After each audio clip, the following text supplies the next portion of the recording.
kita akan memulai sebentar lagi untuk sesi panel ketiga berjudul Human Dignity as the Common Ground for a Collaborative Multi-Faith Society.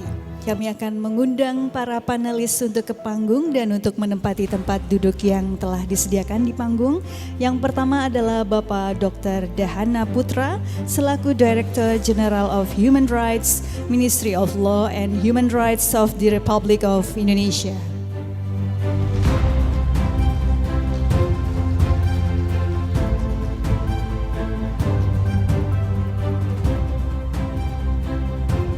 Kami panggilkan Bapak Dr. Brett Scoffs, Director International Center for Law and Religion Studies, Brigham Young University Law School.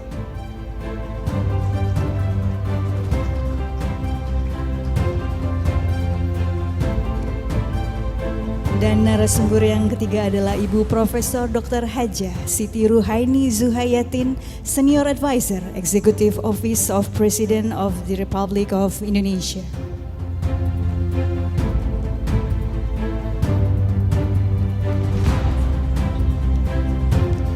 Kemudian kami panggilkan Jamie Neal, Senior Advisor for Strategic Planning, Office of International Religious Freedom, U.S. Department of State.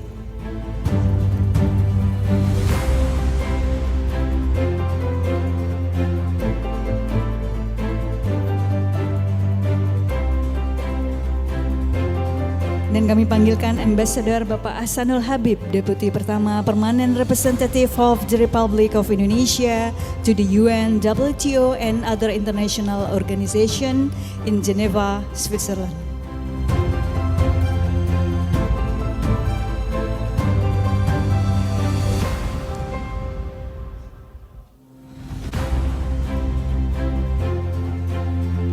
Dan kami mengundang moderator untuk sesi panel ketiga berjudul Human Dignity as the Common Ground for a Collaborative Multi-Faith Society, yaitu Dr. Anda Yaya Kisbia, MA, Lecturer, University of Muhammadiyah, Surakarta.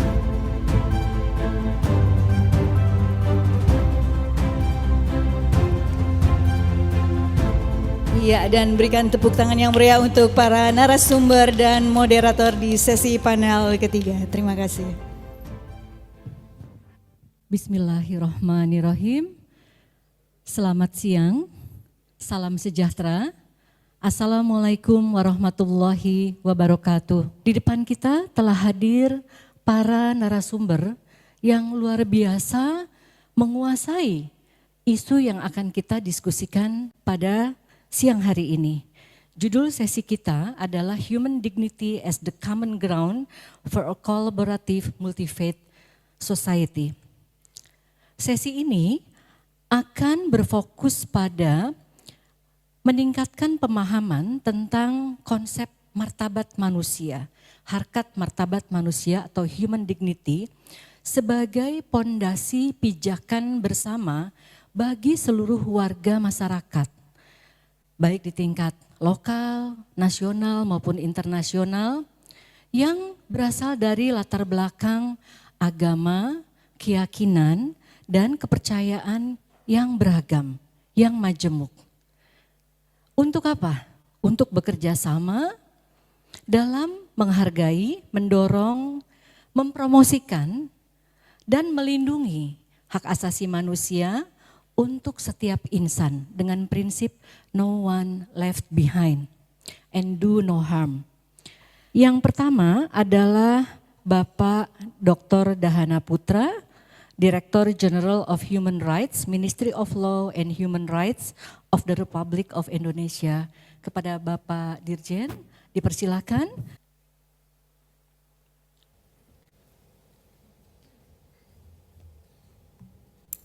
Baik, terima kasih Bapak Ibu sekalian karena diberikan waktu 7 menit, saya agak speech karena memang slide-nya pun cukup banyak. Bismillahirrahmanirrahim. Assalamualaikum warahmatullahi wabarakatuh. Selamat siang, salam sejahtera untuk kita semua. Om Swastiastu, Salam, Nama, Budaya dan Salam Kebajikan Rahayu. Pertama, terima kasih. Kami sudah berikan sal ini dari NTT, Nusa Tenggara Timur, dan saya pun pakai baju batik dari Sumatera Barat. Saya orang Jawa Tengah dan juga campuran Jakarta. Jadi campur itulah Bhinneka Tunggal Ika. Bapak Ibu sekalian, kami hormati bahwa hak kata martabat dalam konstitusi Indonesia itu sudah diatur dalam pasal 29 dan juga perubahan di pasal 28 huruf E. Jadi dalam konstitusi negara Indonesia, Undang-Undang Dasar Negara Indonesia 1945 sudah mengakui. Dan ini suatu jaminan bahwa negara memberikan suatu jaminan kepada pemeluk agama dan kepercayaan melaksanakan berdasarkan keyakinan masing-masing. Dan itu pun juga didasarkan oleh konstitusi dan juga berbagai peraturan perundang-undangan. Ada Undang-Undang 39 tahun 99 tentang hak asasi manusia, bahkan juga ada peraturan presiden terkait mengembangkan modernisasi tentang keagamaan yang diatur dalam peraturan presiden nomor 58 tahun 2003 yang intinya adalah untuk meningkatkan keharmonisan antar umat beragama. Ini cukup menarik pada saat kita lihat bahwa ada suatu instrumen peraturan presiden yang mengatur terkait pengembangan modernisasi beragama. Karena kalau kita lihat profil Indonesia bahwa saat ini Indonesia memiliki 281 juta jiwa dengan jumlah suku 1.340, jumlah bahasa daerah 715, jumlah pulau 17.500 pulau, sedangkan agama, umat agama Islam 87%, Kristen Protestan 6,9%, Kristen Katolik 2,9%, Hindu 1,7%, Buddha 0,7%, Konghucu 0,05%, bersumber dari BPS. Nah inilah suatu kondisi negara yang sangat heterogen. Tapi kita diberikan satu anugerah oleh Tuhan Yang Maha Esa, diberikan suatu kondisi yang harmoni. Bapak sekalian, Kementerian Hukum HAM di sana didukung oleh satu unit Ditjen Hak Asasi Manusia, memiliki tugas terkait persiapan kebijakan terkait hak asasi manusia. Dalam konteks ini bahwa berdasarkan konstitusi, undang-undang maupun peraturan perundang-undang yang lainnya. Satu sisi adalah bahwa ada peraturan Menteri Hukum HAM yang baru diterbitkan oleh Bapak Menteri Hukum HAM, yaitu Peraturan Menteri nomor 16 tahun 2024 tentang pengutamaan HAM dalam peraturan perundang-undangan. Ini menjawab tentang banyaknya informasi peraturan perundang-undangan yang dianggap inkonsisten masalah hak asasi manusia. Persoalannya adalah parameternya apa? Dengan konteks seperti ini kami mencoba membuat satu parameter terkait hak asasi manusia. Kebetulan sebelum saya Dirjen HAM saya selaku acting dari Dirjen Peraturan Perundang-undangan. Dan begitu banyak peraturan perundang-undangan yang mendukung terkait hak asasi manusia. Ada peraturan presiden nomor 53 tahun 2001 tentang HAM maupun juga peraturan presiden terkait bisnis dan HAM. Bahkan juga dari segi program pun juga banyak di level kabupaten kota maupun juga provinsi. Bapak Ibu yang kami hormati, Indeks HAM Indonesia. Kebetulan instrumen ini menjawab tentang kondisi HAM di Indonesia. Terinformasi bahwa baru satu-satunya di dunia yang memiliki indeks HAM yaitu Indonesia.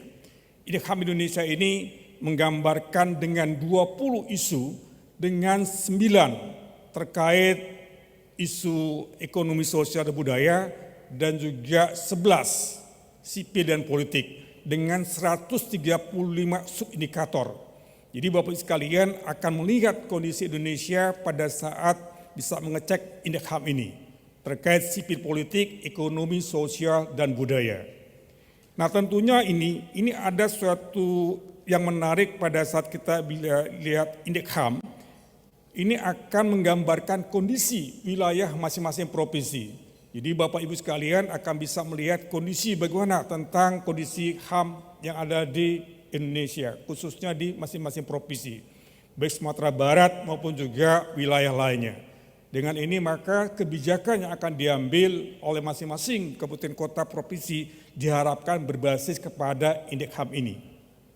Bapak Ibu sekalian yang kami hormati, saat ini pun juga kalau kita lihat hasil dari uji fungsi indeks HAM Indonesia, potretnya untuk hak sipil dan politik skornya 2,7 dari skala 4. Sedangkan ekonomi sosial budaya ini skornya 2,6. Jadi ini salah satu cara kami melihat bahwa pelaksanaan HAM di Indonesia. Ini pun juga kami bangun dengan berbagai stakeholder yang kita libatkan, baik kementerian lembaga, civil society maupun juga para pakar. Bapak Ibu sekalian, tadi saya sampaikan bahwa sudah ada peraturan Menteri Hukum HAM terkait pembentukan peraturan perundang-undangan. Jadi peraturan ini itu memuat terkait hak asasi manusia dari sipil politik maupun ekonomi sosial budaya. Ini kami lakukan berangkat waktu kami acting di peraturan perundang-undangan, kami ingin ada suatu pedoman pada saat kita nyusun suatu peraturan perundang-undangan yang berbasis pada hak asasi manusia, yang selama ini sifatnya normatif saja. Tapi alhamdulillah dengan dukungan berbagai stakeholder, kami mampu menyiapkan suatu Permenkumham nomor 16 2024 tentang pedoman pengharusutamaan HAM dalam pembentukan peraturan perundang-undangan. Dan ini terus bekerja, kami akan menyampaikan kepada berbagai stakeholder, baik pembentukan peraturan perundangan di level pusat dan daerah, bahkan juga teman-teman di kantor wilayah, agar mereka mengetahui tentang hak asasi manusia dalam konteks peraturan perundang-undangan. Harapan kami adalah pada saat harmonisasi peraturan perundang-undangan, tidak hanya dalam skop hukum, tapi juga hak asasi manusia. Harapan kami pada saat tim penyusun peraturan perundang-undangan pada mengharmonisasikan suatu peraturan, ini dalam dua aspek, hukum dan hak asasi manusia. Bapak Ibu yang kami hormati, bahwa ini pun juga salah satu menghadirkan negara yang diatur dalam konstitusi kita di pasal 28J, di mana negara memiliki suatu tanggung jawab, yaitu perlindungan, penegakan, pemenuhan, penghormatan dan juga penegakan hak asasi manusia. Bapak Ibu yang kami hormati, sini pun juga kami memiliki suatu instrumen rencana aksi nasional hak asasi manusia yang memang dari segi waktu sudah cukup lama. Sekarang ini Ranham ini masuk ke sudah periode kelima, dan periode kelima pun juga kita lihat bahwa banyak capainya, karena memang kalau kita lihat Ranham yang periode kelima ini yang durasi 2021 sampai 2025 ini ada 4 adresatnya. Pertama terkait anak, perempuan, masyarakat adat, dan juga satu lagi ya. Jadi disable ya. Jadi ada 4 hal, dan di sana pun juga ada suatu kewajiban dari masing-masing kabupaten kota dan provinsi melaksanakan HAM, dan setiap tahunnya kami pun juga melaporkan kepada Presiden terkait pelaksanaan HAM. Dan saat ini pun juga kami sedang menyiapkan rencana aksi nasional hak asasi manusia untuk yang periode ke-6, yaitu periode 2025-2029, yang salah satu kegiatannya atau program utama adalah terkait harmoni dalam keberagaman. Ini salah satu mendukung bahwa kami melihat harmoni keberagaman itu perlu kita masukkan sebagai rencana aksi nasional di Ranham yang ke-6 untuk periode 2025 sampai 2029.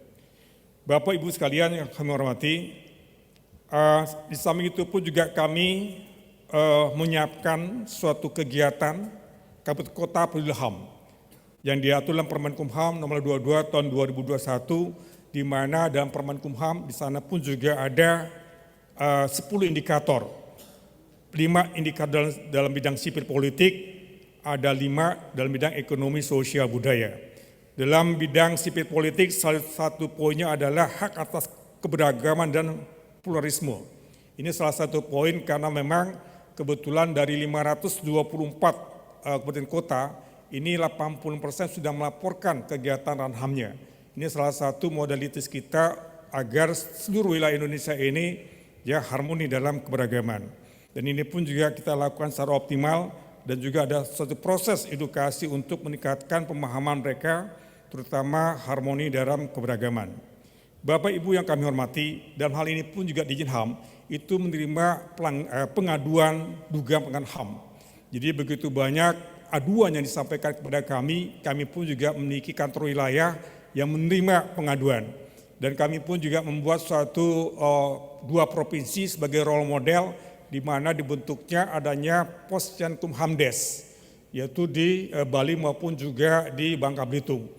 Dengan Posyankum Hamdes ini diharapkan ada suatu proses edukasi yang kita lakukan dengan melibatkan masyarakat, para legal maupun juga pemerintah daerah. Karena memang banyak sekali pengaduan yang disampaikan kepada kami sejatinya mereka bisa diselesaikan di internal mereka apabila ada satu komunikasi, koordinasi. Nah ini kami pun juga bangun suatu bintek namanya mediator dan itu pun juga kita lakukan trainernya, dengan demikian nanti mereka akan menjadi trainer di wilayah masing-masing. Ini salah satu proses edukasi bagi teman-teman di wilayah provinsi. Ini dari tingkat pengaduan pun juga cukup tinggi. Nah ini menjadi strategi kami juga. Yang terakhir adalah kami sudah menyiapkan komunitas pemuda pelajar pecinta HAM dan kami sudah bentuk di wilayah provinsi DKI dan ke depan rencana di seluruh provinsi akan membentuk Kopeta HAM. Kopeta HAM ini sebagai duta HAM dari para pelajar di mana sudah terbentuk 20 orang pengurus dari 18 sekolah wilayah DKI dan ini cukup menarik dan mereka pun sangat-sangat responsif terhadap suatu isu dan perlu ada suatu penguatan dari segi kemampuan dan kompetensi bagi Kopeta ini. Ini salah satu upaya kami tidak hanya berangkat untuk penguatan HAM bagi sektor pemerintah maupun civil society tapi juga pemuda. Saya pikir ini menjadi PR kita bersama dan mudah-mudahan insya Allah tahun depan seluruh provinsi akan membentuk Kopeta sebagai kader-kader HAM dalam upaya meningkatkan pelaksanaan P5 HAM di Indonesia. Saya rasa demikian, lebih kurangnya mohon maaf karena waktu sangat terbatas, agak cepat. Terima kasih. Wabillahi taufiq wal hidayah. Wassalamualaikum warahmatullahi wabarakatuh. Selamat siang, salam sejahtera untuk kita semua. Terima kasih.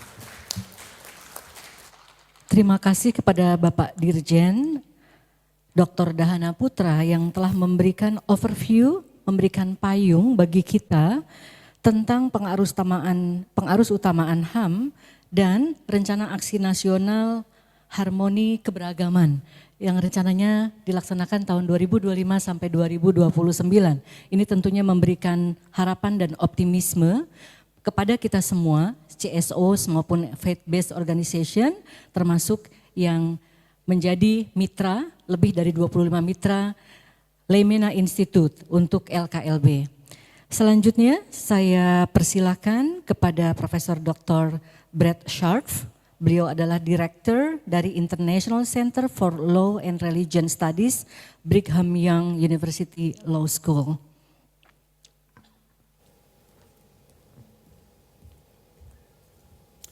Good afternoon. I'd like to express my appreciation of being part of this panel of friends and colleagues. In some ways, this is a continuation of a discussion that we've been having for some time. 75 years ago, human rights emerged from the crucible of two world wars. The defining motivation was the desire that never again would the world fall into global conflict of the type that it had twice already in the 20th century. Today, 75 years later, it's interesting to think about what human rights looked like 75 years ago, what they look like today, and what they might look like 75 years from now. As we think back, as we take a look at today's perspective, I think it's fair to say that human rights are under unprecedented stress. I'll mention just 4 of these. The first is politicization of human rights. Human rights are often depicted as Western values, used as weapons, and sometimes applied inconsistently to those with whom we want to quarrel and not with those who we consider friends. Second is polarization. We see deep divisions between liberal and traditional outlooks on human rights. The third is the proliferation of human rights. What began 30 years ago or 75 years ago as 30 elegant principles that could be printed on one page of paper, today we have hundreds of human rights claims and documents. And the fourth is what we might call perspectivism or relativism. This is the idea that we doubt that there are any real universal values at all. Coupled with these challenges are what we might describe as human rights maximalism, which is perhaps the naive hope that human rights will be the answer to all questions, and human rights minimalism, which is the doubt that it will be helpful to answering any of our questions. All of this has led to what EU Special Envoy Jan Fagel has called the need for climate change in human rights discourse. 5 years ago, in 2018, on the 70th anniversary of the Universal Declaration of Human Rights, we began to study how human rights emerged. And what we learned is that many of the same challenges facing human rights today existed then as well. First, politicization. The Western world and its allies were arraying in a powerful way against the Soviet bloc and its allies. And the door of the Cold War was about to slam shut. Second, polarization. The Cold War resulted in a polarization over many rights, including which rights should be emphasized, with the Western world emphasizing civil and political rights, and many developing countries emphasizing economic and social rights. Even proliferation was an issue. The drafting committee was made up of 18 countries, which was remarkably diverse considering there were only 60 countries or so in the United Nations in 1946-47 time period. And the first draft, called the Secretary's Draft, put together by John Humphreys of Canada, was over 400 pages long, and it included virtually every imaginable right that had ever been articulated in any rights instrument. And at that time, there were similar doubts about whether there was indeed such a thing as universal values. This was due in part to the demoralization that had occurred due to the great wars of the first half of the 20th century, where we saw aggressive nationalism, regional expansionism, the devastation of the Holocaust, followed by the destructive reality of the atomic bomb. In this context of concern and challenge, it was the Chinese delegate P.C. Chang who suggested that they begin again focusing on the foundational principle of human dignity. After all, he said, the preamble of the United Nations Charter states that it is written in recognition of the inherent dignity and the equal and inalienable rights of all members of the human family, and that this recognition is the foundation of freedom, justice, and peace in the world. With this focus on human dignity, the drafting process was reignited and became much more collaborative and ended in a successful document that was 30 brief articles that were adopted unanimously by the countries of the world on December 10th, 1948, on a rainy night in Paris. The importance of dignity announces itself on the face of the Universal Declaration of Human Rights. The preamble of the Universal Declaration of Human Rights begins with the recognition of inherent dignity and equal rights of all people. And Article 1 of the UDHR begins, all human beings are born free and equal in dignity and rights. And so both in the first sentence of the preamble and in the first article of the UDHR, we see human dignity and human rights together, supporting each other. 70 years later, in 2018, a group of us worked on what became the Punta del Este Declaration on Human Dignity for Everyone, Everywhere, a short document of 10 paragraphs articulating and summarizing the many ways in which human dignity is a useful principle for reaffirming and restoring human rights. And 5 years later, last year in 2023, it was already the 75th anniversary of the UDHR.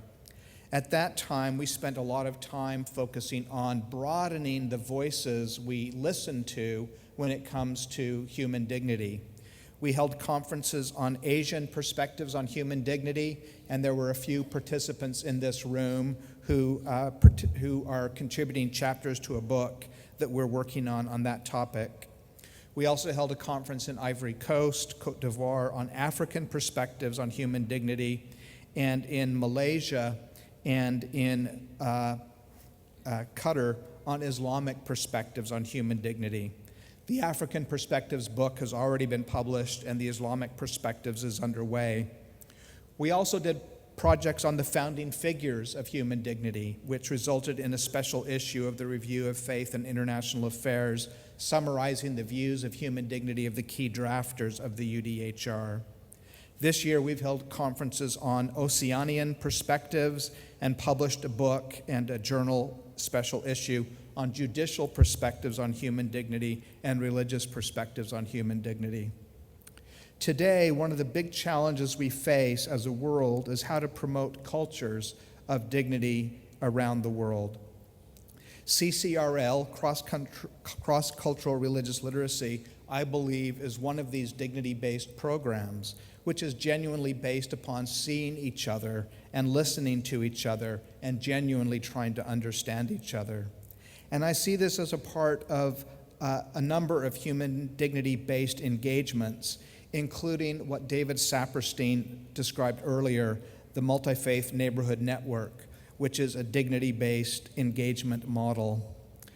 In May, I spoke at a conference organized by QAICID, the Saudi Arabia Interfaith Dialogue Center, where they're focusing on the idea of transformational dialogue, which is a dignity-based approach to interfaith dialogue that begins with transformation of the self and of relationships before the hope for improved dialogue.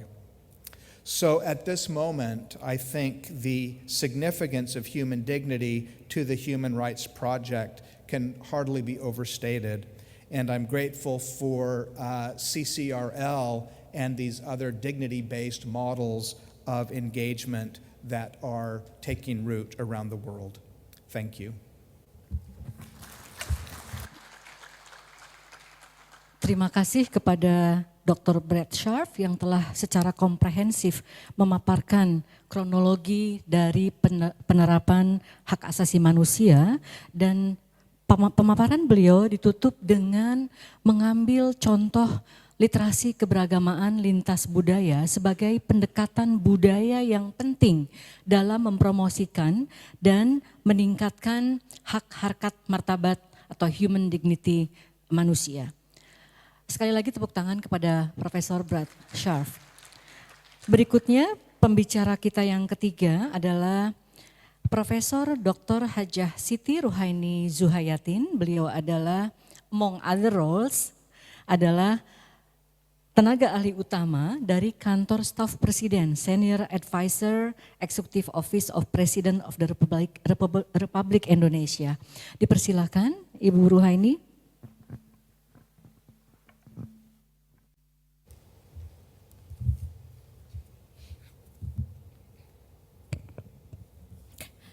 Selamat siang, salam sejahtera untuk kita semuanya. Om Swastiastu, Namo Buddhaya, dan salam kebajikan. Assalamualaikum warahmatullahi wabarakatuh. Di saat yang sangat enak untuk istirahat, kita akan membicarakan sesuatu yang sangat berat, yaitu harkat kemanusiaan. Dan tadi saya dibisiki oleh panitia boleh memilih pakai bahasa Inggris atau bahasa Indonesia. So, saya mengambil keistimewaan ini untuk menggunakan bahasa Indonesia di dalam international conference. Ya. Jadi kalau nanti ada yang menghendaki ini dalam bahasa Inggris, tetapi saya akan mempresentasikan dalam bahasa Indonesia. Ibu Bapak sekalian dan juga para narasumber yang kami hormati, pembicaraan tentang harkat kemanusiaan ini menjadi sangat penting. Tadi Pak Profesor Brad Scharf sudah mengatakan adanya proses erosi dari hak asasi manusia, adanya politisasi, polarisasi, dan juga relativisme yang kemudian muncul. Ya. Nah, sebetulnya proses ini adalah merupakan bagian dari pembicaraan kami, saya dengan Prof. Scarf di Abu Dhabi. Kalau kita berbicara tentang masalah harkat kemanusiaan, bagaimana dengan hak asasi manusia? Maka judul yang saya ambil adalah hak asasi manusia dan atau harkat kemanusiaan. Ibu sekalian, ketika kita membicarakan dua hal ini, maka sesungguhnya ada dua hal yang ingin saya garis bawahi. Yang pertama adalah mengapa kita harus punya atau mengapa kita harus mengangkat konsep tentang human dignity atau harkat kemanusiaan di saat kita sebetulnya mempunyai sebuah mekanisme atau dunia sudah mempunyai mekanisme hak asasi manusia. Dan di dalam preambelnya itu sendiri sebetulnya harkat kemanusiaan sudah ada di dalamnya. Nah, tentu ini ada dua hal yang ingin saya garis bawahi. Yang pertama adalah tentu saja pertahanan saya atau upaya saya untuk mempertahankan hak asasi manusia. Pertama karena saya tidak ingin kehilangan professorship saya tentang hak asasi manusia. Ya, ini yang pertama. Tetapi yang selanjutnya adalah bagaimana sebetulnya kita harus melihat kedua hal ini. Saya ingin mencoba untuk mengingat kembali pengalaman saya ketika saya memimpin Komisi Hak Asasi Manusia di Organisasi Kerjasama Islam yang beranggotakan 57 negara.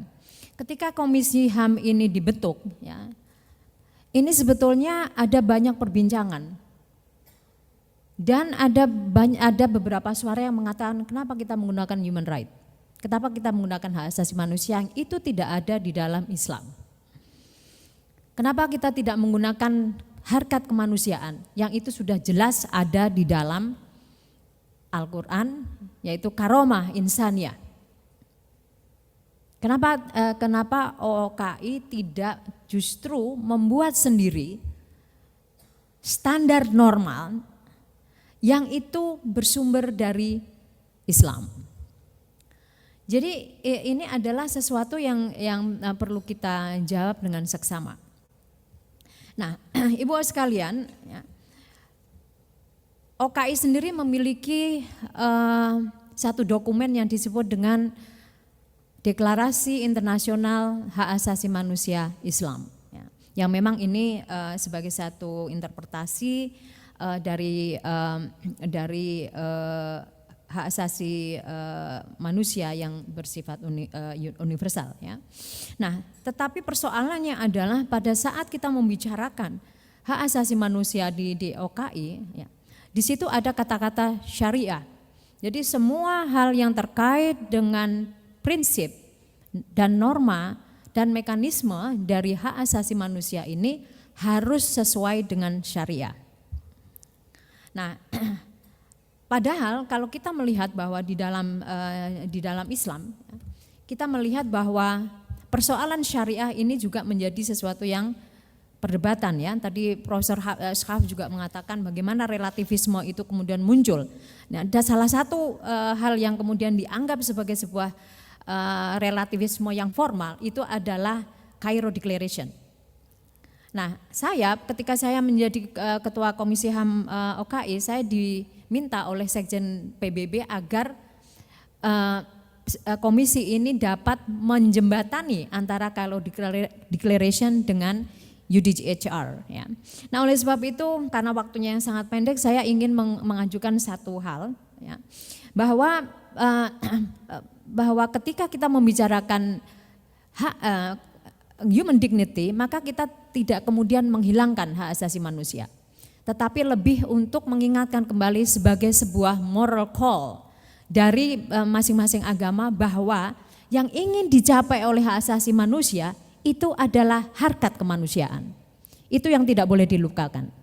Tetapi untuk dapat menyampaikan, untuk bisa sampai di sana, maka dan juga menghindari relativisme, maka masing-masing agama harus secara terbuka, secara sincere untuk kembali mengkaji kembali apa yang ada di dalam agamanya masing-masing. Nah, yang saya maksud di sini adalah maqasidus syariah, di mana hambatan yang paling besar ketika kita membicarakan hak asasi manusia dan human dignity ini adalah bahwa di dalam maqasidus syariah itu sifatnya yang pertama adalah agama, perlindungan agama, perlindungan jiwa, perlindungan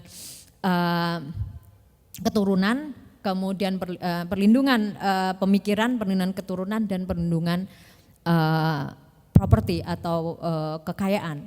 Nah, sifat dari maqasidus syariah yang bersifat hierarki inilah yang menjadi tantangan kita. Karena begitu banyak ya, di negara-negara Muslim itu yang kemudian mengatakan bahwa kita tidak bisa menggunakan deklarasi hak asasi manusia. Karena di situ sebetulnya persoalan hak manusia itu lebih didahulukan daripada agama. Nah, Ibu Bapak sekalian, ya, kita di dalam satu proses untuk menjadikan harkat kemanusiaan ini sebagai moral call, maka kita harus mulai merevisi ataupun juga menggunakan pendekatan baru dalam maqasidus syariah yang pada saat lalu itu disusun secara hierarkis, maka sebetulnya kalau kita kembalikan kepada Al-Quran, sesungguhnya tidak ada hierarki di sana. Hak agama, hak hidup, hak berpikir, hak tentang keturunan, dan hak untuk kekayaan itu adalah menjadi satu kesatuan. Satu kesatuan yang itu sebetulnya bobotnya adalah sama. Jadi oleh sebab itu saya ingin mengakhiri bahwa yes, kita mengatakan bahwa kita harus mengangkat harkat kemanusiaan ini, tetapi kita tidak membuang hak asasi manusia. Tetapi kita menggunakan harkat kemanusiaan, konsep harkat kemanusiaan ini sebagai high moral call agar hak asasi manusia ini kembali kepada jati dirinya dan tidak kemudian dipolitisasi dan juga tidak menimbulkan polarisasi, tetapi diarahkan untuk betul-betul melindungi harkat kemanusiaan dan juga persamaan antar manusia, baik laki-laki maupun perempuan, baik apapun ras, apapun etnisitasnya, dan kategori sosial yang lainnya. Saya kira demikian, terima kasih, selamat siang, Assalamualaikum warahmatullahi wabarakatuh. Kita beri tepuk tangan kepada Profesor Ruhaini Zuhayatin yang telah memaparkan perjuangan beliau di OKI dan juga di berbagai lembaga khususnya keislaman untuk mempromosikan human dignity atau harkat, dalam bahasa beliau harkat kemanusiaan, dan saya kira ini akan bisa ditanggapi oleh para peserta karena polarisasi maupun dinamika dan kontestasi mengenai konsep human dignity ini juga terjadi di tingkat grassroots. Baik, berikutnya kita akan mendengarkan Miss Jamie Neal. I hope I pronounce your name correctly. Miss Jamie Neal is Senior Advisor for Strategic Planning, Office of International Religious Freedom, United States Department of State. The time is yours for 7 minutes.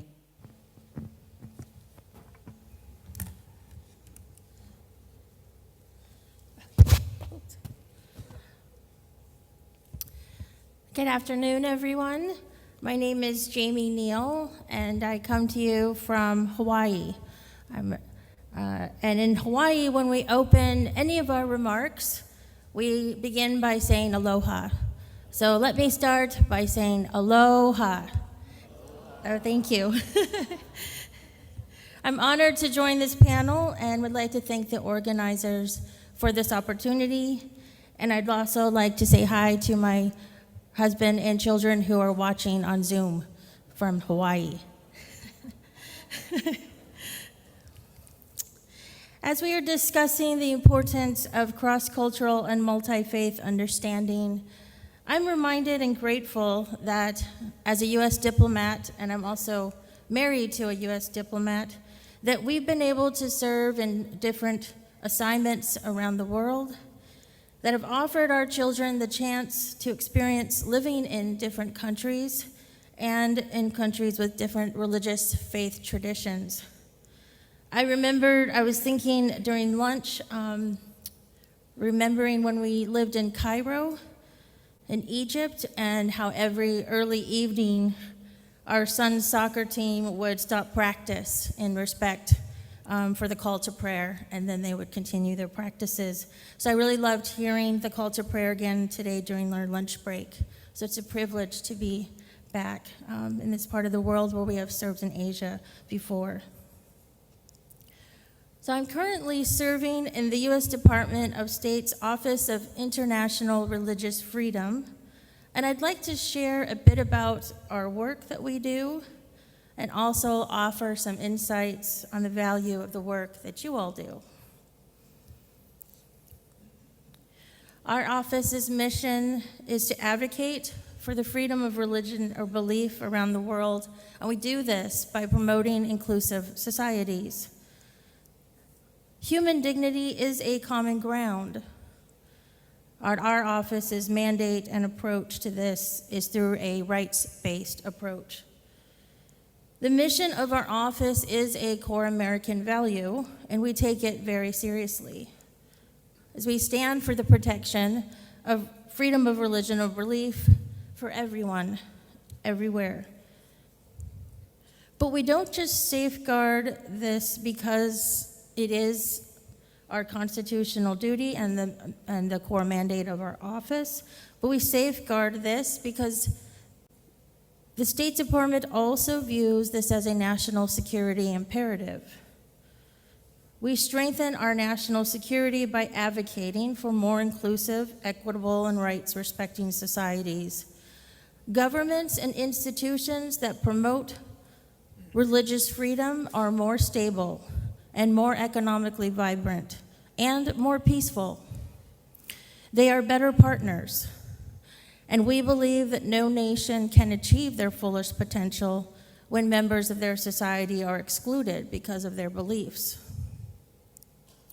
To advance this national priority, our office monitors, advocates for, and engages with government, civil society, religious actors, and communities around the world. We gather stories from witnesses, from survivors. We collect data.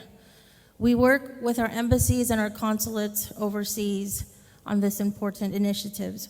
And every year we publish an annual International Religious Freedom Report that assesses religious freedom conditions in every country. Our 2023 report was just announced on June 26th by Secretary Blinken, in which almost 200 country reports were released. The department's report tracks threats to religious freedom, but it also documents stories of countries that are taking very important steps to defend and promote religious freedom.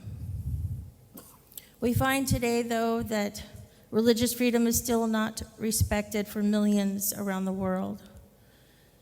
Pew Research Center recently found that government restrictions on religion have reached their highest global level since tracking began in 2007.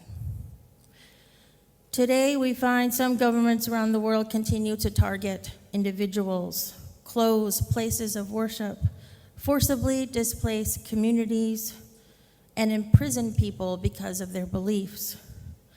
Some countries impose restrictions on wearing certain types of religious dress. Other countries enforce that. In some instances, governments are reaching beyond their own borders to target individuals because of their faith and their advocacy for their beliefs. In every region, people continue to face religious-based violence, religious-based discrimination, both from government and their fellow citizens.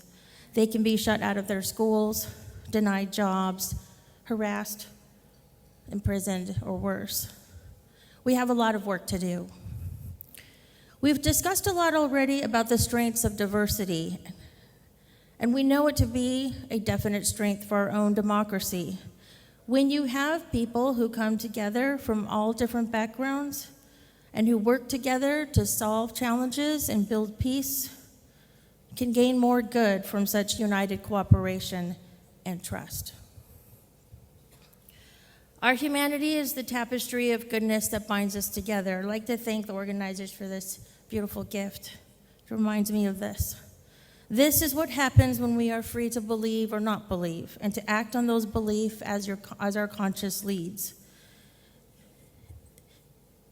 There isn't a government entity or person in the world that can control or confine the thoughts in your hearts and in your minds. They can attempt to restrict expression, practice, or sharing of thoughts or belief, but humanity is why religious freedom will always prevail against governments and actors seeking to control or repress it. Ultimately, this work is about protecting an essential part of what it means to be human. The ability to be a part of something bigger than ourselves, to decide on our own what we believe or don't believe without fear of repression, and the right to choose what we believe also allows us to learn from those who are different than us and to celebrate all that we have in common. Thank you all for your partnership. And when asked, what can you do now? You can speak up. You can give a voice to those who don't have a voice. You can call out changes that are needed. And no, you are not alone. We will stand by you and work together with you. Thank you. Terima kasih kepada Miss Jamie Neal yang telah memberikan perspektifnya tentang kebebasan beragama dan berkeyakinan dengan rekomendasi bahwa mari kita bersama-sama menyuarakan, memberikan suara kita kepada pihak-pihak yang terbisukan. Baik, ini yang terakhir tapi bukan berarti tidak penting. His Excellency Ambassador Bapak Duta Besar Ahsanul Habib, Deputy 1 Permanent Representative of the Republic of Indonesia to the UN, WTO, and other international organizations in Geneva, Switzerland. Dipersilakan Bapak.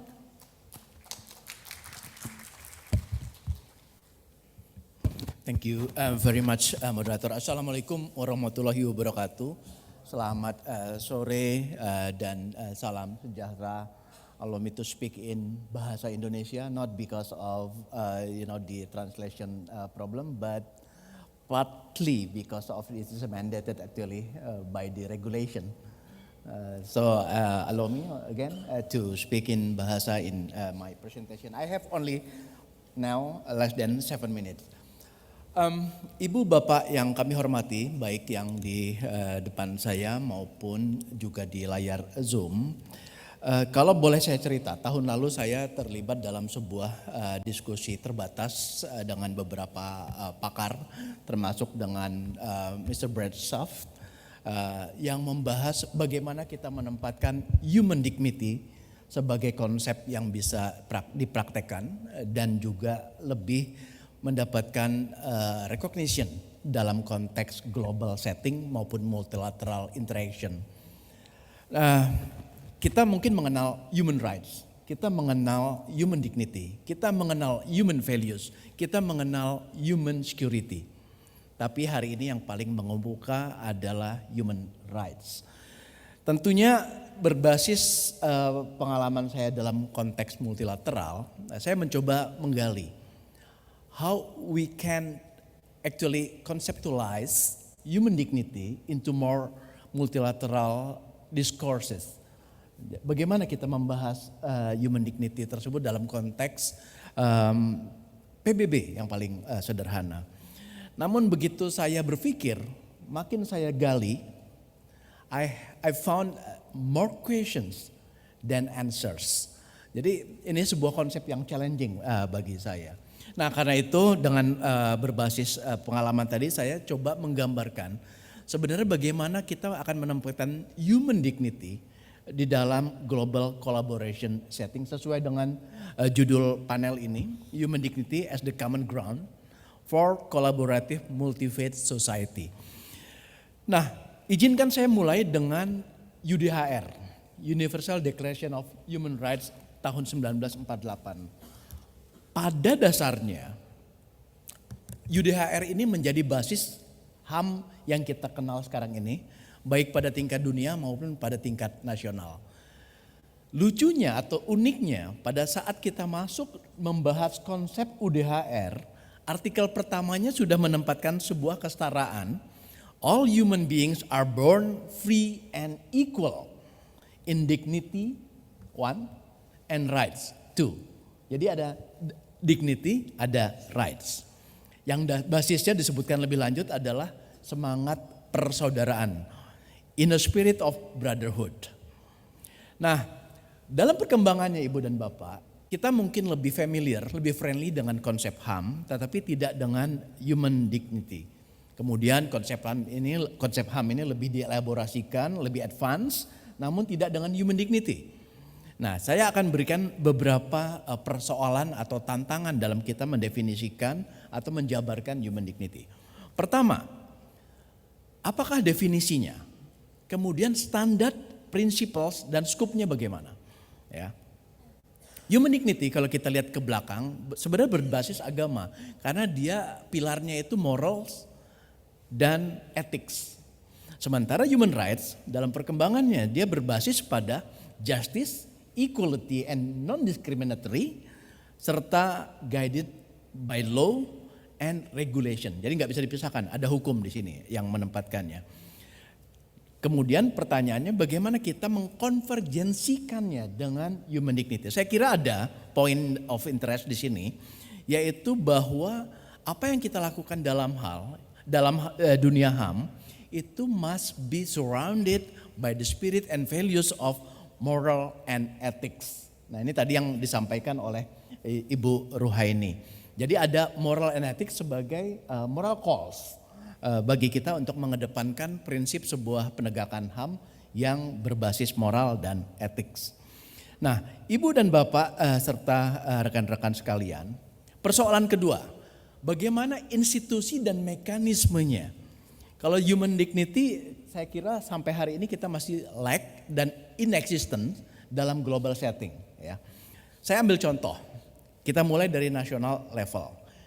Tadi Pak Dirjen HAM sampaikan sebenarnya kalau di Indonesia sudah ada tuh konstitusi kita.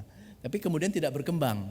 Kalau berkembang barangkali pada saat hari ini kita punya yang namanya Komnas HAM. Tetapi kita tidak punya yang namanya Komnas Martabat Manusia. Itu pada level nasional. Level ASEAN, kita punya ASEAN Intergovernmental untuk HAM. Tapi kita tidak punya ASEAN Intergovernmental untuk Human Dignity. Pada level internasional juga sama, kita punya Dewan HAM tapi kita tidak punya Dewan Human Dignity atau Dewan Martabat Manusia.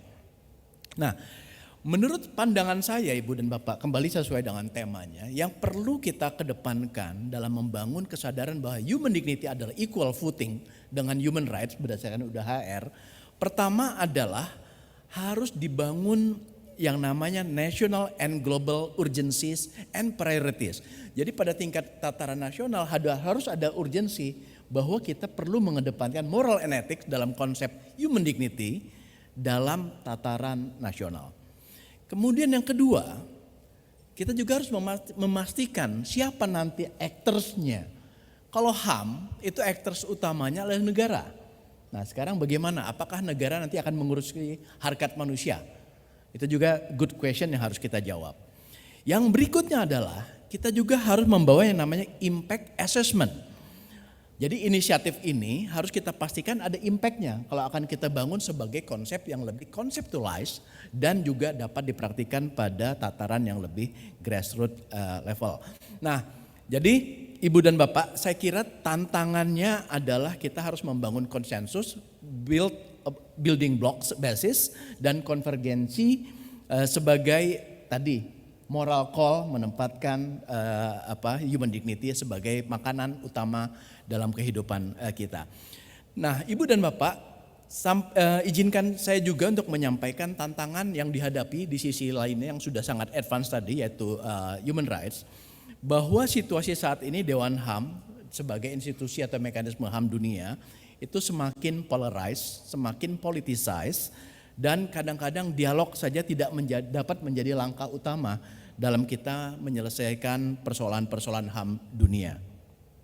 Salah satu contohnya adalah bagaimana tantangan kita untuk memastikan bahwa resolusi terkait dengan religious hatred yang diajukan oleh OIC itu dapat diterima secara konsensus oleh masyarakat dunia. Yang kita hadapi pada hari ini, dalam mungkin hari ini atau besok akan diadopsi resolusi 531 annual. Negara-negara Uni Eropa dan Amerika Serikat juga itu menentang adanya elemen-elemen baru dalam resolusi tersebut karena mencoba denial bahwa yang namanya polarisasi dan politisasi terutama dalam hal religious hatred itu juga terjadi. Nah, ini tantangan kita. Nah, namun demikian saya tetap percaya bahwa yang perlu kita lakukan dalam menghadapi beberapa tantangan yang saya sebut di awal tadi, pendidikan dan literasi tetap harus kita kedepankan. Karena ini merupakan pendekatan yang telah terbukti efektif dalam membangun masyarakat yang lebih inklusif dan toleran. Tapi saya juga teringat dengan Pak Sekjen Muhammadiyah, Pak Mufti tadi pagi, bahwa tolerance only is not enough. Kita harus melakukan yang namanya meaningful action. Jadi meaningful action is necessary untuk memberikan impact terhadap pembangunan literasi, edukasi, terutama dalam toleransi dan keragaman beragama. Di samping apa yang saya sampaikan tadi mungkin bisa ditangkap sebagai tantangan yang menarik, namun juga bisa dilihat sebagai skeptism. Saya sebenarnya akan membawa kita kepada penutup yang lebih optimis. Kenapa? Karena di tahunan sidang Majelis Umum PBB tahunan, presiden yang akan memimpin yaitu Ambasador Philemon Yang dari Cameroon sudah menetapkan tema untuk SMU PBB tahun ini yang uniknya juga memuat human dignity.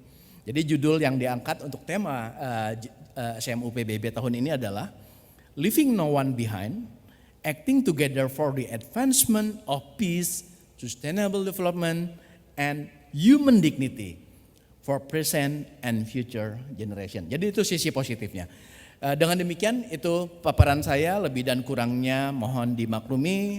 Terima kasih dan wassalamualaikum warahmatullahi wabarakatuh and thank you very much. Waalaikumsalam. Terima kasih, luar biasa paparan dari Bapak Ambasador Asadul Habib. Luar biasa kompleks ternyata ya persoalan-persoalan terkait dengan human dignity.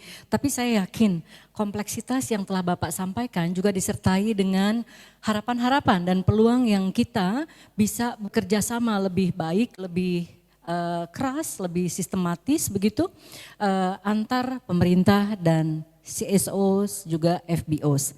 Baik Bapak Ibu yang kami hormati, tiba saatnya untuk sesi diskusi atau tanya jawab.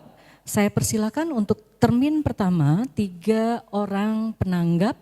Dari sini saya melihat 1, kemudian 1 Bapak dulu yang, tapi ada depannya sekaligus nanti ya Pak ya mikrofonnya. Bapak dan Ibu berbaju hijau, kemudian dari ujung sana 1. Di tengah nanti, mudah-mudahan ada termin kedua. Silakan, sudah ada mikrofonnya Pak? Waktunya hanya 2 menit untuk setiap penanggap. Ya, saya pakai bahasa Indonesia aja. Ya. Tolong sampaikan nama dan asal lembaga. Terima kasih atas kesempatannya. Nama saya Iskandar Wanagiri dari Agama Buddha dari Majelis Budayana Indonesia. Pagi tadi kita berbicara bahwa cross cultural religious literacy harus didasari pada keterbukaan, saling kejujuran dan kerjasama yang baik. Lalu hari ini sekarang kita berbicara tentang hak asasi manusia. Nah, saya melihat ada interrelation dari 2 case ini, khususnya dalam saya menyoroti masalah pendidikan yang terkait dengan sesi sebelumnya. Tetapi dalam hal ini saya melihat banyak pendidikan bukan hanya di Indonesia tetapi juga di negara lain bahwa pendidikan dasar itu mewajibkan harus hanya ada agama tertentu. Sementara di negara itu memberlakukan adanya multi religion. Ya. Nah, bagaimana itu tinjauan secara hak asasi manusia dan juga dengan multi faith collaboration ini dalam kaitan untuk saling keterbukaan. Ya, dan apalagi di United States saya mendengar kabarnya ada rencana untuk menerapkan mata pelajaran agama di dalam sekolah-sekolah dasar juga. Nah, bagaimana kaitannya dengan hak asasi manusia itu? Terima kasih. Apakah pertanyaannya ditujukan spesifik kepada narasumber tertentu, Pak Ican? Tidak. Baik, tidak.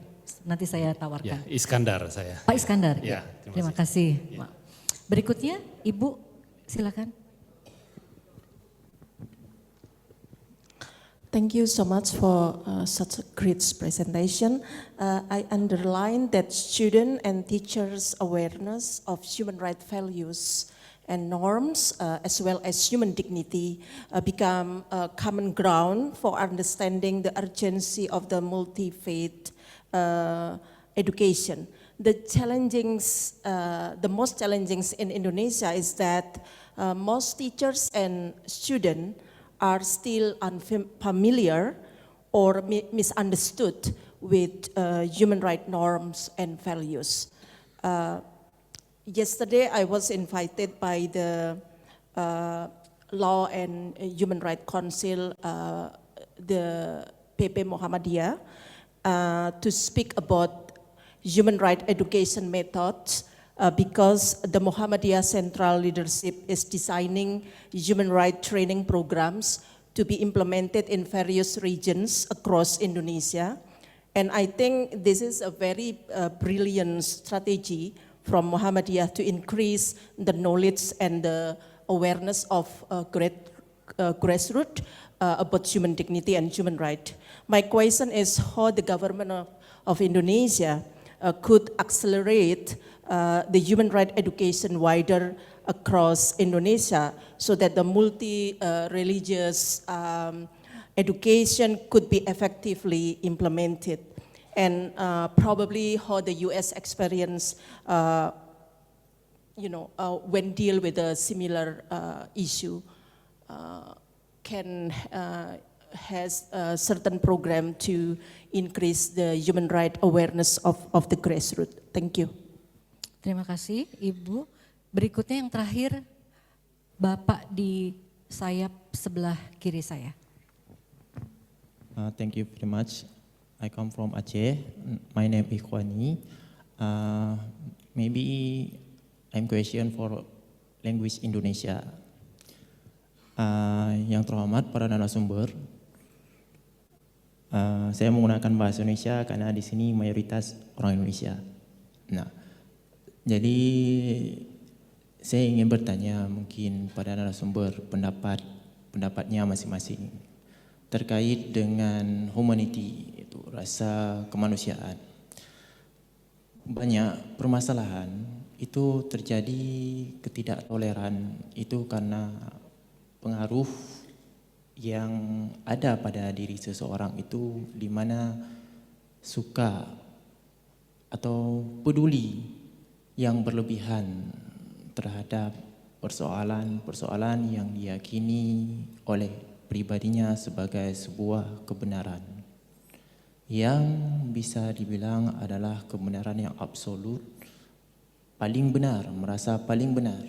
Nah, kadang-kadang ini melampaui batasan tertentu di tingkat kemanusiaan, seperti menyudutkan orang lain dan sebagainya. Namun di dunia kita ada banyak organisasi, bahkan ada aturan-aturan yang dibuat dalam batasan-batasan tertentu dan termuat dalam hak asasi manusiaan, dan bahkan kita dipertontonkan bahwa seperti lelucon bahwa organisasi ini hanya dalam konsep politik tidak terasa dalam kehidupan.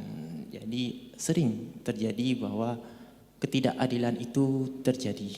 Nah, bagaimana cara yang narasumber tawarkan untuk memastikan bahwa proses hukum itu benar-benar berjalan dengan baik? Saya rasa terima kasih untuk perhatian rekan-rekan. Thank you very much to you all. And I'm sorry if any false. Ya, saya minta maaf kalau ada kata-kata saya yang salah dan menyinggung. Terima kasih very much. Baik, terima kasih. So there are 3 questions I offer to any speakers to respond. Who would like to go first? Bapak Dahana, silakan. Baik, terima kasih. Saya mencoba merespon pertanyaan dari Pak Iskandar ya.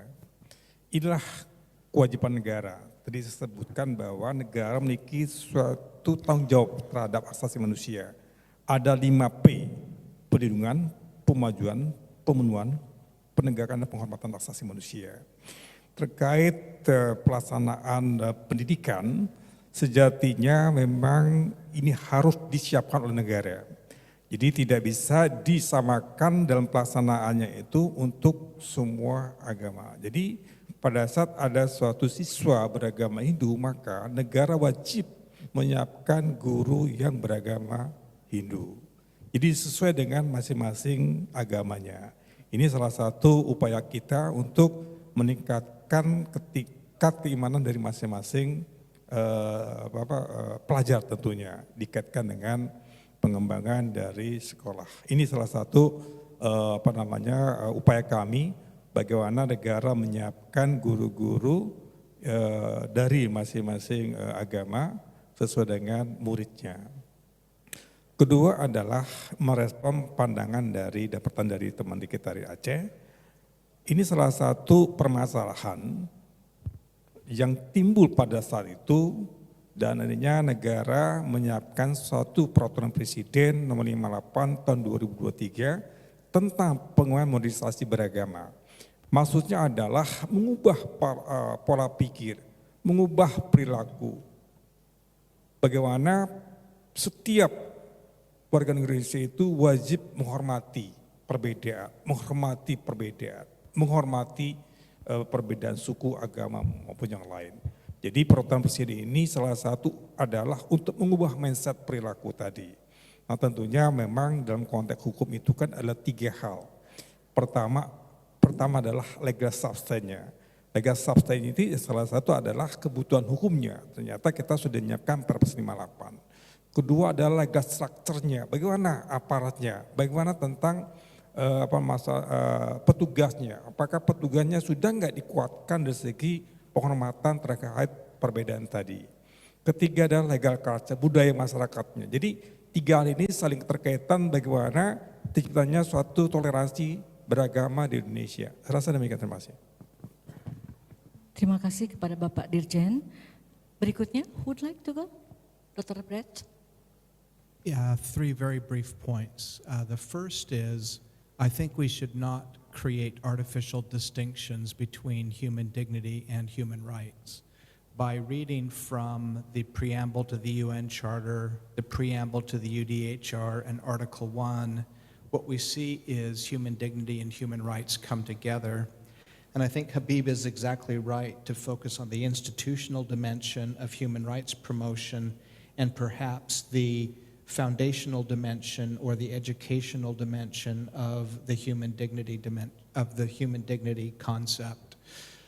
There are a few places in the world where human dignity is a right, but it doesn't work very well as a right, in my opinion. It works much better as an underlying principle that undergirds and strengthens rights.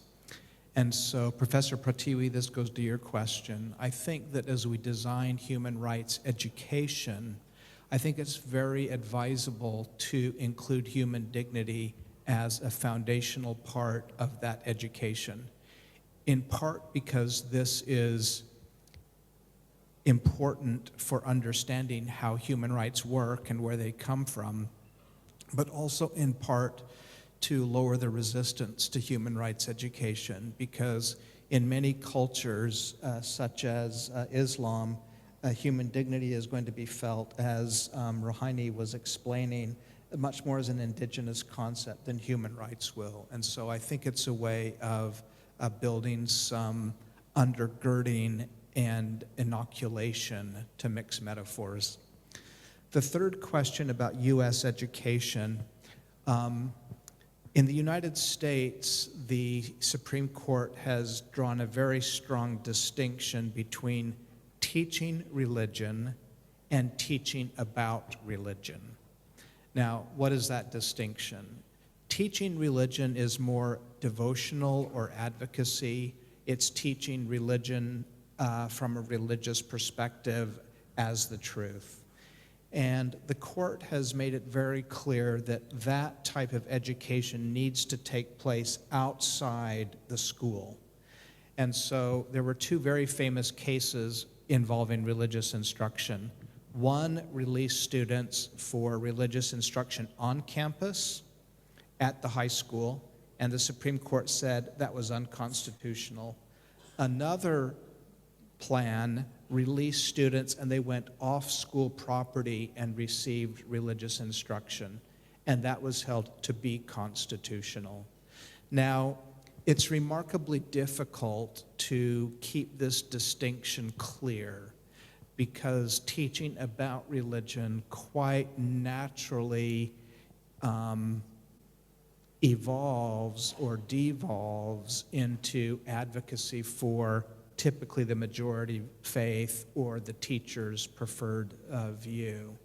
So I think in a way we're much better off with something like CCRL, where we invite actual representatives of various religious traditions to explain their traditions in a non-advocacy way, rather than expecting teachers themselves to be the experts on every different religious tradition. But as the question from Udayana illustrated, it's remarkably difficult to be sufficiently inclusive. It's almost always going to be the 3 or 4 major religious views that get represented, and this is going to have an exclusionary effect for people who are parts of other religious traditions.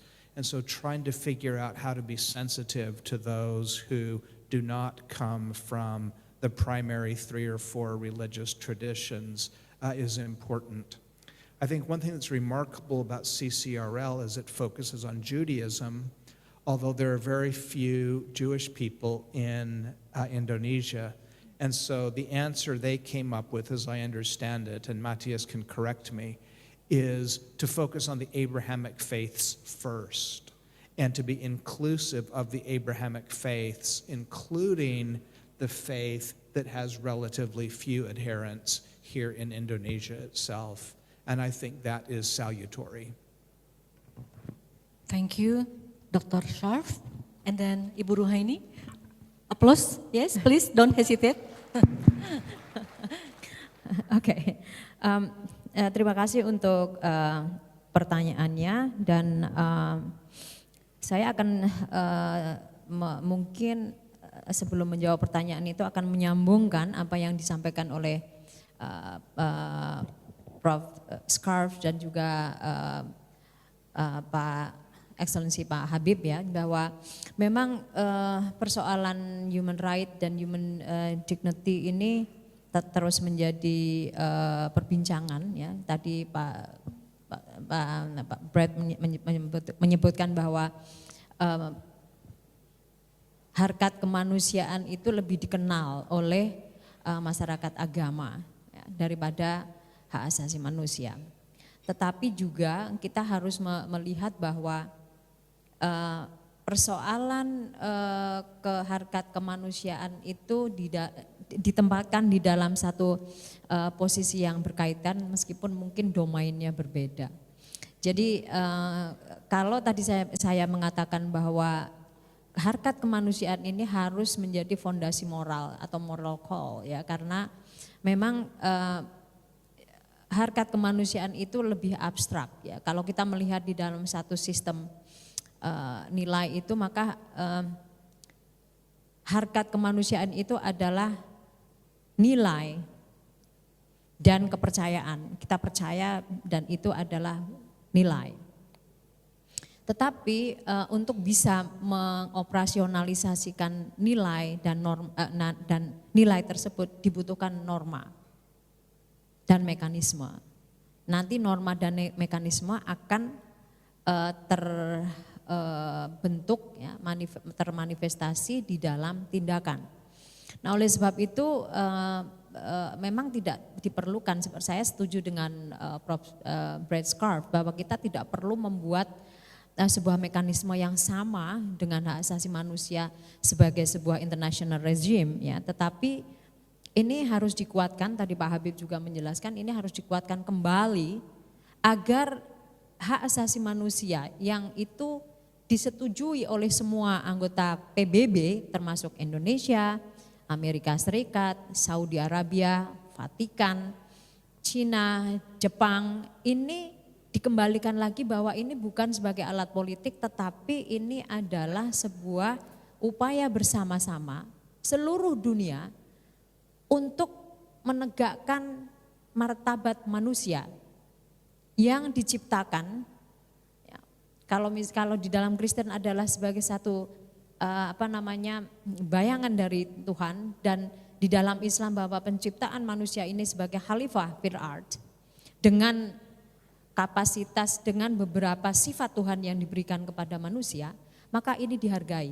Nah, oleh sebab itu saya lebih menekankan bahwa harkat kemanusiaan itu adalah sebuah satu norma, satu nilai dan nilai yang melingkupi hak asasi manusia. Dan selanjutnya saya juga sepakat dengan Prof. Scarf bahwa di dalam proses pendidikan pendidikan hak asasi manusia, maka tentu harkat kemanusiaan menjadi sangat penting. Dan juga di dalamnya apalagi di Indonesia ya, sebagai negara yang selalu mengatakan kita mempunyai tradisi agama yang sangat kuat, maka literasi keagamaan lintas budaya ini menjadi sebuah mekanisme untuk memperkenalkan pendidikan hak asasi manusia dan harkat kemanusiaan. Karena bagaimanapun ketika kita membicarakan tentang agama dari tetangga kita, agama lain dari tetangga kita, agama lain dari teman kita, maka sebetulnya di situ sudah melibatkan masalah hak beragama, yang hak beragama itu sendiri adalah menjadi bagian dari penghormatan terhadap human dignity. Begitu Mbak. Ya, ini. Nah, bagaimana caranya, waktu habis ya. Bagaimana caranya sebetulnya pembelajaran tentang hak asasi manusia dan harkat kemanusiaan itu bisa disesuaikan dengan pembelajaran dengan tingkat pendidikan anaknya. Bahkan satu guru di dalam training kita di Lemena, saya mewakili Lemena, boleh disingkat. Pak Matius untuk saat ini. Ada yang bertanya seorang guru, saya ini guru matematika, bagaimana saya bisa mengajarkan tentang literasi keagamaan dan hak untuk beragama. Nah, saya mengatakan bahwa mengapa guru matematika itu hanya mengajarkan 2 kali 2 sama dengan 4. Atau kenapa tidak kemudian disebutkan bahwa ada satu bukunya Matius, ada satu bukunya Made, Hindu, ya. Ada satu bukunya Amin, di sini ada Pak Amin Abdullah ya. Dan satu lagi, jadi itu angka itu diberi nama. Buku milik buku milik Matius, buku milik Amin, buku milik Made, kalau mereka mempunyai masing-masing punya 2 buku, kira-kira mereka punya berapa maka ada berapa buku. Jadi sebetulnya ini adalah satu proses untuk membuat pendidikan kita itu juga sensitif sekaligus kontekstual. Karena seringkali pendidikan kita itu out of context. Baik, Ibu, hiperreality. Saya kira demikian. Terima kasih, Mbak. Terima kasih. Ada 2 lagi narasumber yang saya kira punya hak untuk memberikan tanggapan. Bapak Habib mau memulai? Are you happy to start or? Oke. Yeah. Thank you Ibu ya, Bu Moderator. I'm actually very happy to to have just proposed a very provoking statement. That's why our colleagues here, Professor Bradshaw, also Ibu Rohaini responded to my statement. What I want to say earlier during my remarks is actually not to to go to a different direction of human rights and human dignity, but what I'm trying to say is that we are living in a very abstract words whenever we talk about human dignity. Because what people friendly and familiar with is only human rights. Nah, karena itu di akhir, let me now speak in bahasa Indonesia. Karena itu di akhir statement saya bahwa saya tetap optimis bahwa human dignity itu adalah sebenarnya mutually reinforcing terhadap existing human right values. Saya sangat percaya bahwa human dignity seperti yang saya sampaikan tadi yang berbasis moral dan ethics itu diperlukan dalam pelaksanaan human rights. Ada satu contoh Ibu dan Bapak, issue about the absolutism of freedom of expression. Jadi ada pihak yang menganggap bahwa freedom of expression itu absolut, tidak bisa dibatasi. In fact, itu harus ada batas. Kenapa? Karena we are not living in an individual biological entity. Tapi kita hidup dalam society di mana hak kita akan berbatasan dengan hak orang lain. Bagaimana mengaturnya? Morals and ethics. Karena itulah kita punya berbagai aturan undang-undang, bahkan Konvensi Hak Sipil dan Politik artikel 19 mengatur pembatasan bahwa freedom of expression is not absolute. Itu yang pertama. Yang kedua mengenai education, saya setuju bahwa edukasi tetap harus dilakukan. Even though kadang-kadang kita mungkin salah arah dalam edukasi HAM di pendidikan kita. Edukasi pendidikan HAM kita menghasilkan orang-orang yang mengkonotasikan HAM itu sebagai hanya freedom of speech, freedom of expression, atau sejenis aturan-aturan elaborasi terkait dengan kebebasan. Harusnya yang dimaksud dan diajarkan dalam pendidikan HAM kita adalah bahwa yang dituju adalah human well-being. Itu yang paling penting, bukan freedom of expression-nya. Nah kenapa? Karena pendidikan kita mengajarkan seolah-olah pelanggaran HAM itu aktivis ditangkap, ya, pendukung lingkungan di sidang, seperti itu. Sehingga kita tidak sadar bahwa pendidikan punya akses sekolah, akses kesehatan, akses berumah tangga, akses punya rumah, ya, akses untuk jalan-jalan, kalau bahasa sekarang staycation, itu semua adalah HAM, gitu. Freedom, non-diskriminasi, equal, dan justice. Thank you. Terima kasih Pak Habib. Lebih banyak pertanyaan daripada jawaban ya Bapak Ibu. Saya kira akan perlu lebih banyak sesi lanjutan nanti. And lastly, Miss Semi Neil, would you like to respond? Hello, is this on? Okay, great. I've learned a lot about Indonesia from our colleagues. Thank you. Lots of good things happening and challenges that are similar. I wanted to just talk about one initiative. The question was on about how the government of Indonesia could accelerate implementation or of multi-faith inclusiveness.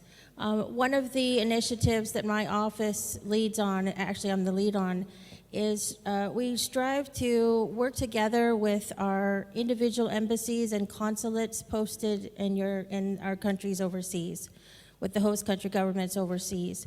And one of these initiatives is exploring whether or not we could collaborate together to host a workshop for inclusive governance.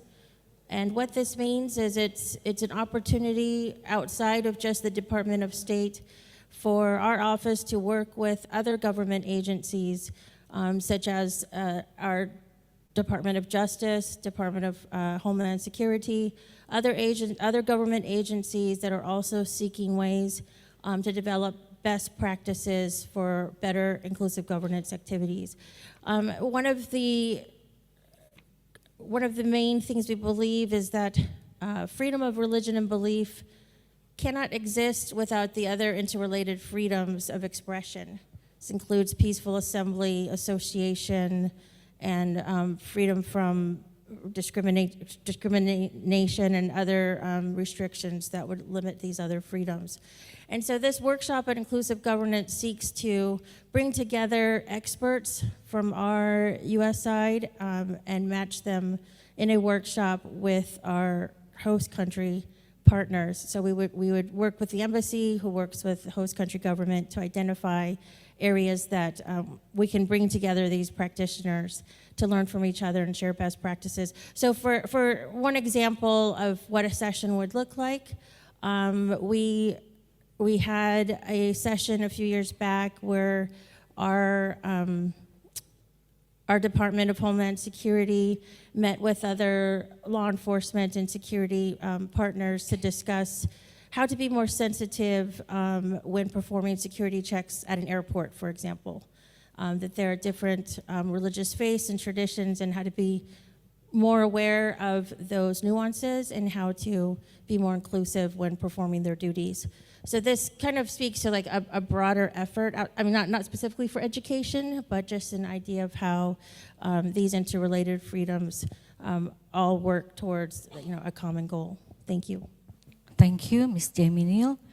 Bapak Ibu, kita beri tepuk tangan, jangan ragu-ragu. Bapak Ibu yang saya hormati, sesi ini luar biasa kaya dan memberikan banyak ruang untuk mendiskusikan lebih lanjut. Tapi saya melihat ada benang merah dari kelima narasumber bahwa di tengah kompleksitas dan krisis yang sedang berlangsung sekarang, bahkan juga wacana mengenai apakah human dignity atau harkat kemanusiaan menyelimuti HAM atau sebaliknya human dignity merupakan bagian dari HAM. Saya kira ini bisa menjadi poin-poin yang akan kita terus diskusikan. Namun kebutuhan yang mendesak di tengah masyarakat kita di Indonesia dan di banyak bagian wilayah dunia lainnya adalah bagaimana kita melalui pendekatan kebudayaan, jalur pendidikan, menanamkan pendidikan yang memberikan pencerahan kepada generasi muda untuk menjunjung karomah insania atau harkat kemanusiaan dan juga hak asasi manusia yang diperagakan sebagai model, sebagai pendekatan oleh literasi keagamaan lintas budaya. Tentu saya yakin bahwa Lemina Institute dengan banyak dukungan partner termasuk juga dukungan dari pemerintah tidak menganggap pendekatan ini sebagai final. Kalau kita mendengarkan kekayaan atau narasi yang luar biasa mencerahkan, ada banyak hal yang bisa kita perbaiki dalam mekanisme, dalam pedagogi dan inklusivitas untuk merengkuh lebih banyak kelompok-kelompok yang selama ini terbisukan dan termarginalisasikan untuk menegakkan keadilan, kebebasan, dan perdamaian. Mungkin itu sedikit summary dari saya, sebetulnya bukan summary karena luar biasa kaya, saya tidak bisa menyimpulkannya, mungkin sebagai take away yang bisa kita pikirkan lebih lanjut. Baik, kita beri aplaus sekali lagi kepada 5 narasumber.